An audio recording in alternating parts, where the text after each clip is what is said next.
Please welcome American Federation of Teachers President, Randy Weingarten.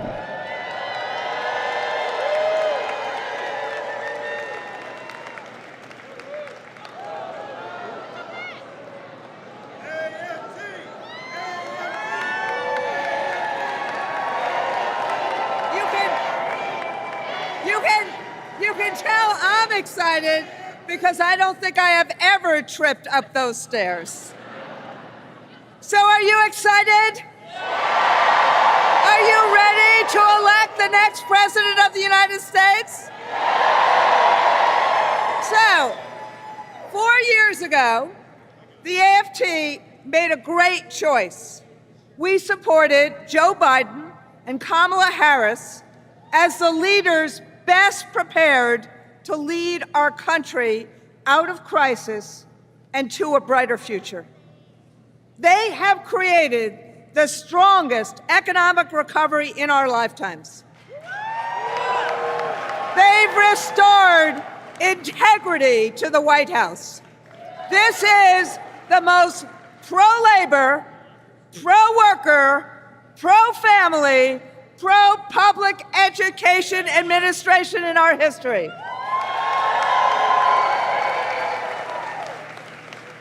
Now, we have an opportunity to make history again. Kamala Harris has led the fight for our freedoms, to make our own decisions about our own bodies, to live safe from gun violence, and the freedom to join a union. Kamala Harris fights for a future where every person has the opportunity not just to get by, but to get ahead. So, the Vice President is right behind us.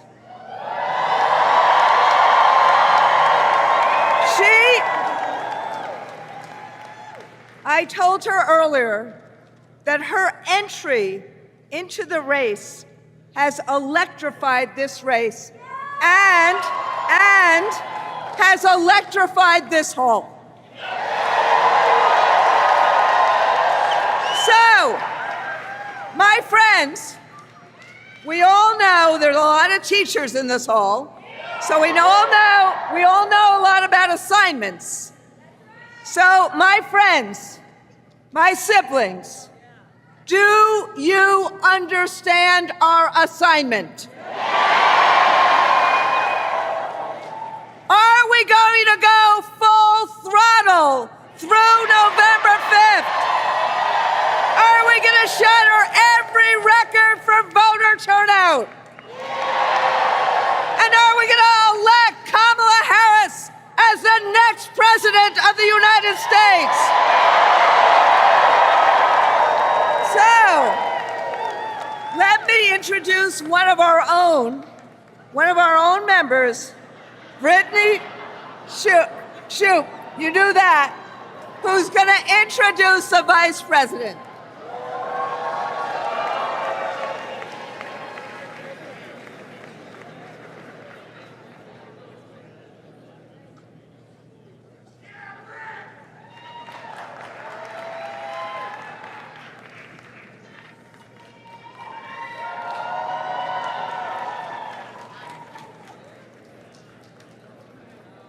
Hello, AFT family.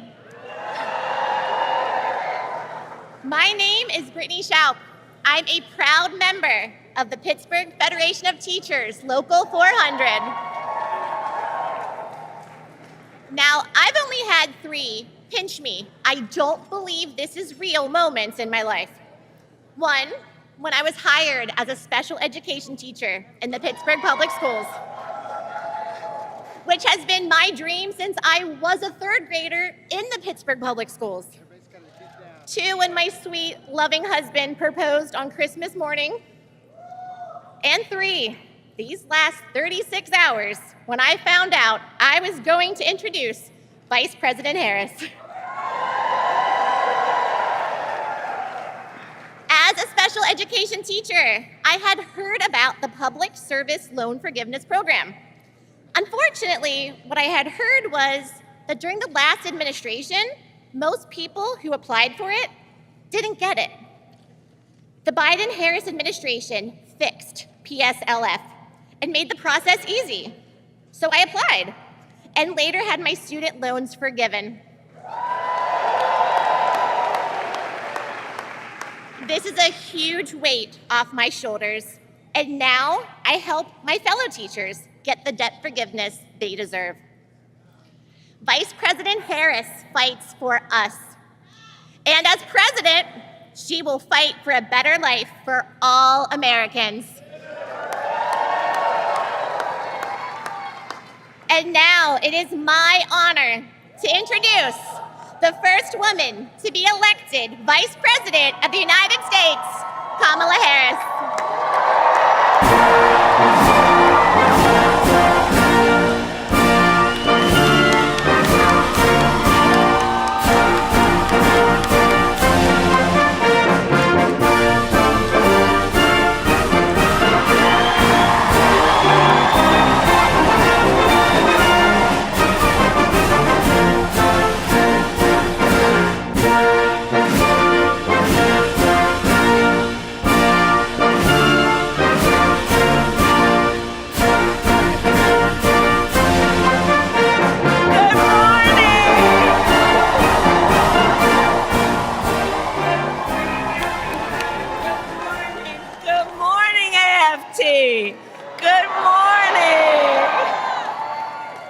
Oh my goodness, it's so good to be there. Please have a seat. Please have a seat. If you have a seat, please have a seat.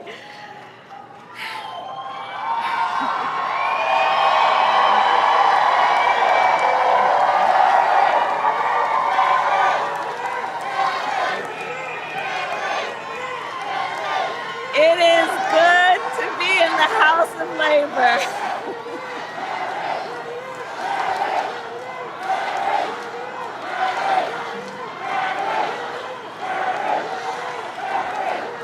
Thank you. Thank you. Thank you. Thank you. Thank you. My goodness. Thank you, everybody. Thank you. Thank you. Thank you. Thank you. Oh, thank you all. Thank you so very much. Thank you. Can we hear it for Brittany, please?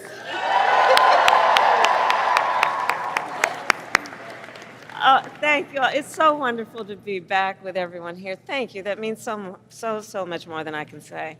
Randy, thank you for your friendship, your long-standing friendship. As we all know, Randy is a force, and she has been an incredible friend and an advisor to the president and me. And I want to thank you on behalf of the president and me and our country for all that you are.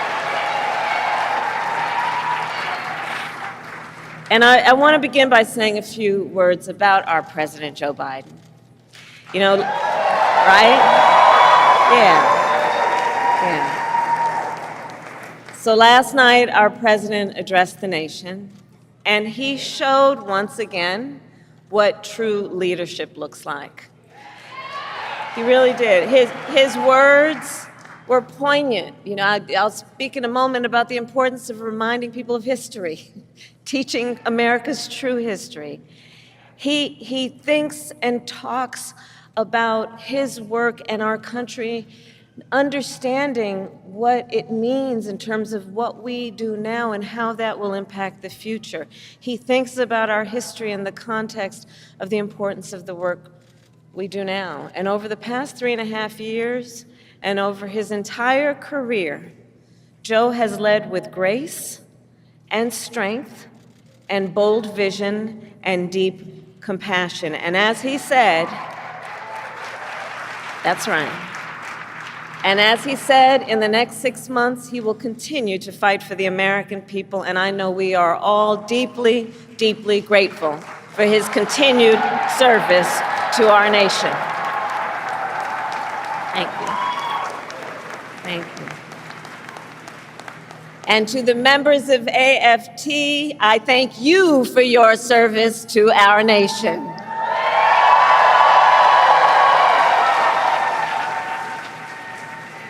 From the public service workers and higher education faculty to the school bus drivers and the custodians to the school nurses and our teachers, you all do God's work educating our children, the whole ecosystem of who are AFT members. It is you who have taken on the most noble of work, which is to concern yourself with the well-being of the children of America. And I thank you for that. I thank you for that. And I thank you also for your support over the years and for being the first union to endorse me this week.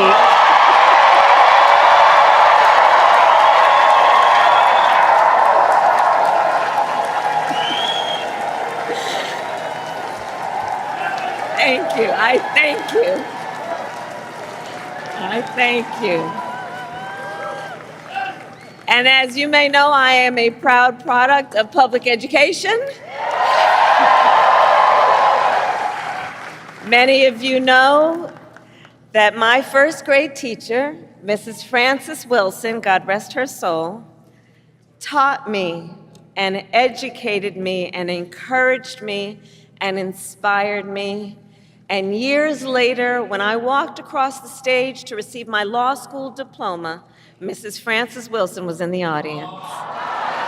Yeah. And that's who you are. I know who you are. I know who you are. This work is personal, and it is professional, and it is so critically important. And so it is because of Mrs. Wilson and so many teachers like her that I stand before you as Vice President of the United States of America. And that I am running to become President of the United States of America.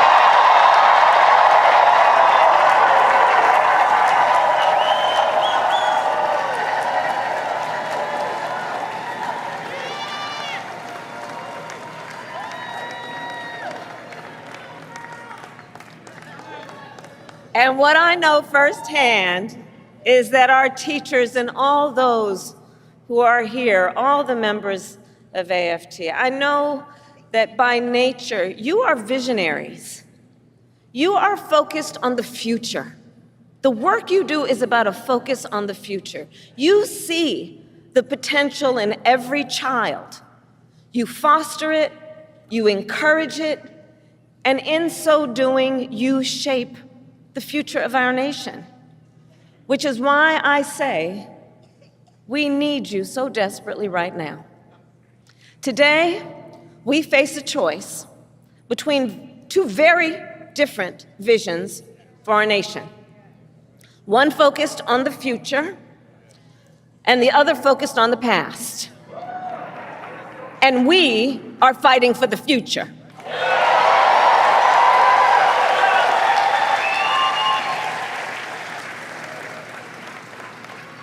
And in our vision of the future, we see a place where every person has the opportunity not just to get by, but to get ahead. A future where no child has to grow up in poverty, where every senior can retire with dignity, and where every worker has the freedom to join a union.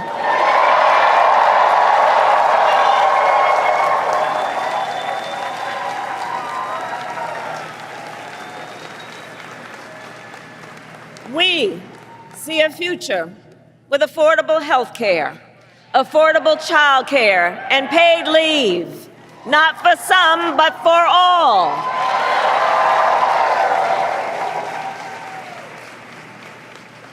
We see a future where every student has the support and the resources they need to thrive, and a future where no teacher has to struggle with the burden of student loan debt.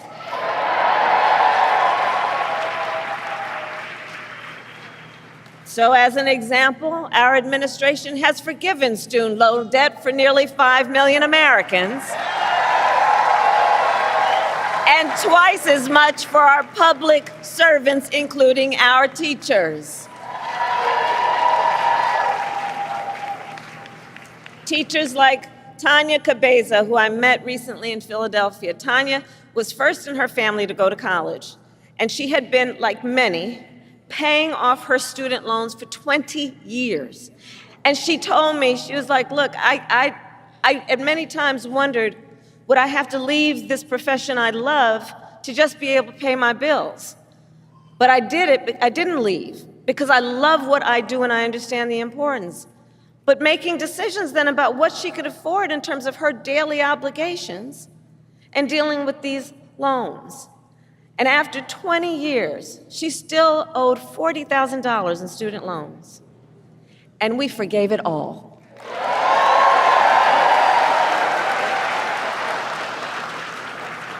When she learned, she told me, she said when she learned that her loans had been forgiven, she said, well, me and my children knew our lives had changed and we were just dancing.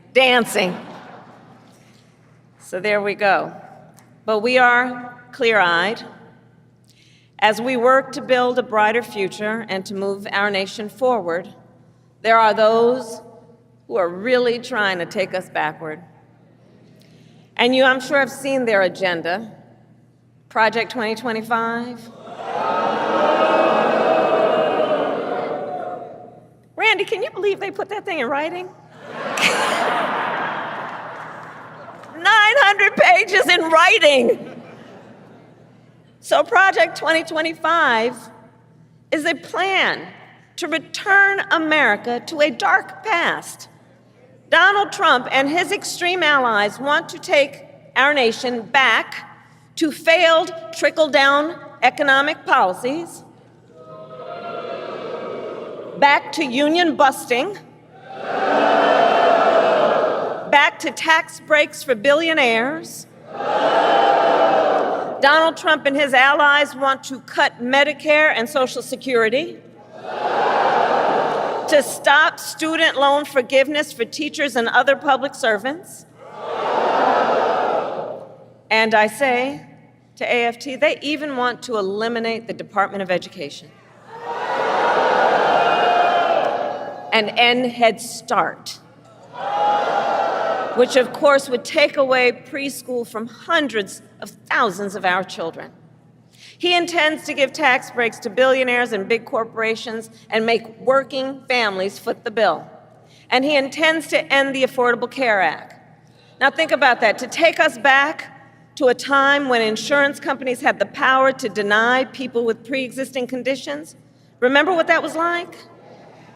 Children with asthma, women who survived breast cancer, grandparents with diabetes. You know, America has tried these failed economic policies before, but we are not going back. We are not going back.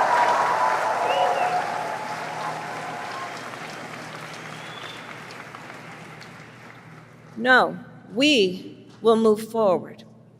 And one of the best ways to keep our nation moving forward is to give workers a voice, to protect the freedom to organize, to defend the freedom to collectively bargain, to end union busting.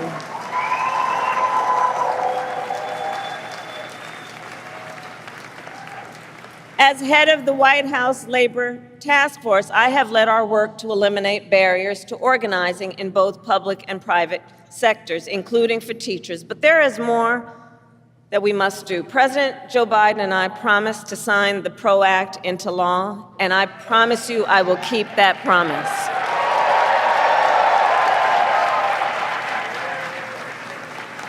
Because when workers join together and demand what is fair, everyone is better off. Understand, and I say this everywhere I go, understand, you may not be a union member, but you should thank unions, and I'm looking to the cameras in the back of the room, not them, but the people who might be watching. You may not be a union member, but thank unions for the 5-day work week, for the 8-hour workday. Thank unions for sick leave and paid family leave and vacation time.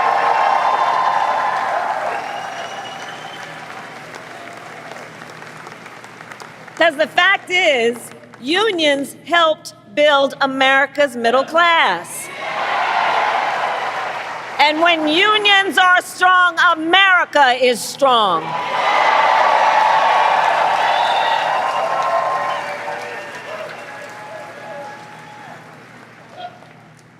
So AFT, ours is a fight for the future, and ours is a fight for freedom. In this moment across our nation, we witness a full-on attack on hard-won, hard-fought freedoms. While you teach students about democracy and representative government, extremists attack the sacred freedom to vote. While you try to create safe and welcoming places where our children can learn, extremists attack our freedom to live safe from gun violence. They have the nerve to tell teachers to strap on a gun in the classroom, while they refuse to pass common sense gun safety laws.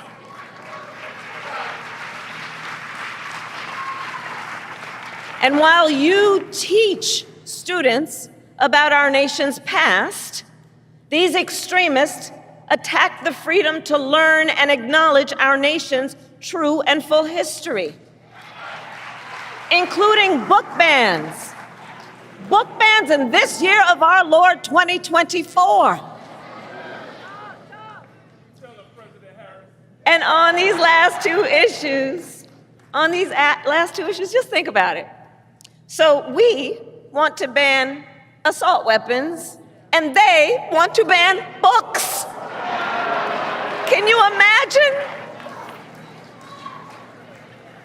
All the while, these extremists also attack the freedom to love who you love openly and with pride.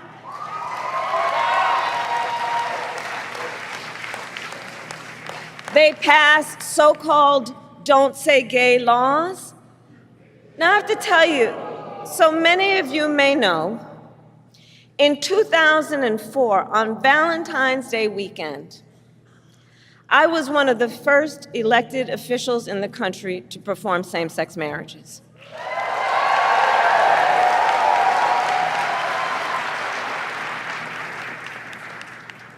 So here's the thing.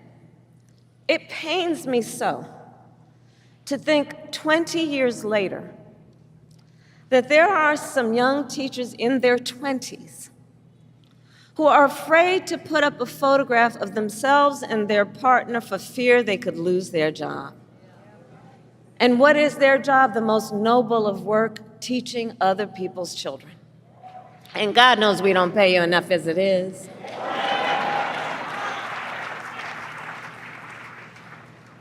In this moment, we are in a fight for our most fundamental freedoms. And to this room of leaders, I say, bring it on. Bring it on. Bring it on.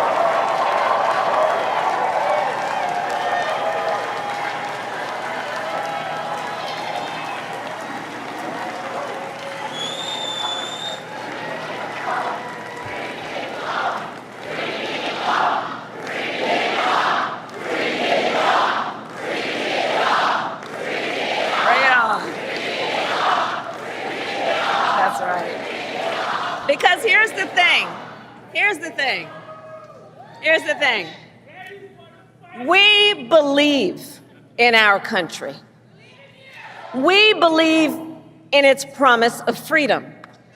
And the American people believe in the promise of freedom. So we are in the fight. We who believe in the freedom to vote will pass the John Lewis Voting Rights Advancement Act and the Freedom to Vote Act. We who believe in the freedom to live safe from gun violence will pass an assault weapons ban. We who believe that every American should be free from bigotry and hate will fight to protect our teachers and our students from discrimination and make sure every student can learn America's history. And we who believe in reproductive freedom will restore the freedom of a woman to make decisions about her own body and not have her government telling her what to do.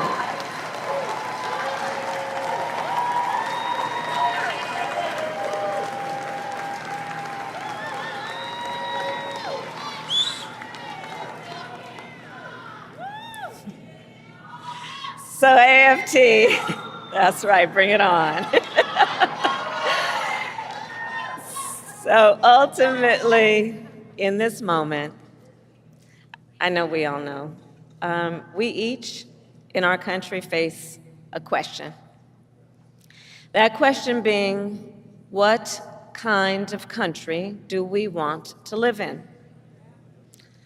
A country of freedom, compassion, and rule of law, or a country of chaos, fear, and hate? The beauty of our democracy is that we each have the power to answer that question when we vote. And when we vote, we make our voices heard. So today I ask you, AFT, are you ready to make your voices heard? Do we believe in freedom? Do we believe in opportunity? Do we believe in the promise of America? And are we ready to fight for it? And when we fight, we win. God bless you, and God bless the United States of America. God bless you.